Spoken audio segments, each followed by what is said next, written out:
I want to thank you for joining me on Legislative Update. I'm Dan Kristiansen, your 39th District State Representative. When I hear the words Made in Washington, I think of the quality and craftsmanship of products and services in our state. I think of businesses trying to remain competitive, creating jobs, and helping others be successful. Mostly, however, I think of hardworking employees who are providing for their families. In recent years, I think we've lost focus on what Made in Washington really means. State government has continued to add unnecessary, burdensome regulations and taxes to employers and to employees. Families are paying more in health care and energy costs because of government mandates. Government has made it difficult for employers and employees to survive, even before this recession struck. But now many businesses are failing.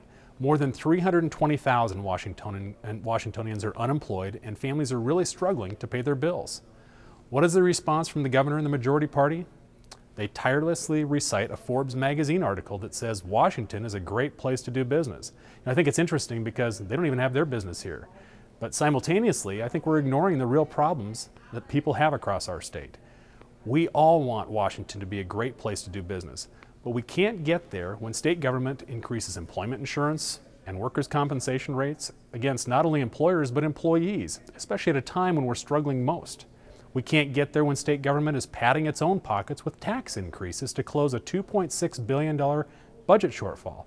And we can't get there when government, which is supposed to serve us, wants to take more money from people who are out of work and can no longer provide for their own families. My House Republican colleagues and I, we believe that we need reforms during this 60-day legislative session that address the challenges of employees and their families in this recession. That's why we're putting the creation of private sector jobs as our highest priority. Just before the session began, January 11th, we unveiled our Made in Washington jobs agenda.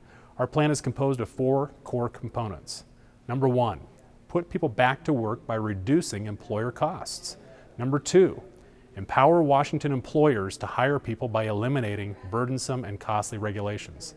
Number 3, increase affordable renewable energy sources, which makes it actually more affordable for those employers to work here and expand their businesses. And number 4, provide affordable and accessible health insurance.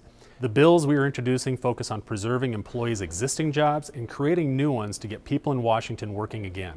We believe that putting people back to work is not only imperative to helping families, it is a responsible way for the legislature to respond to the state's budget challenges.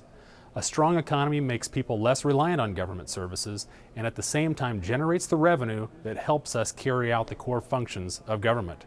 In future editions of this program, I will be providing details on all the components of the plan that we have before us and how they will help not only employees but the employers and their families.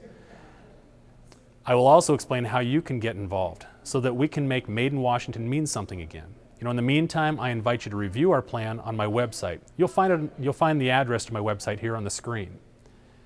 Again, my name is Dan Kristiansen. I'm your state representative, and I welcome your comments. For me to do my job successfully, I need to hear from you and what's going on back home. So thank you again so much for joining us here on the Legislative Update. Bye now.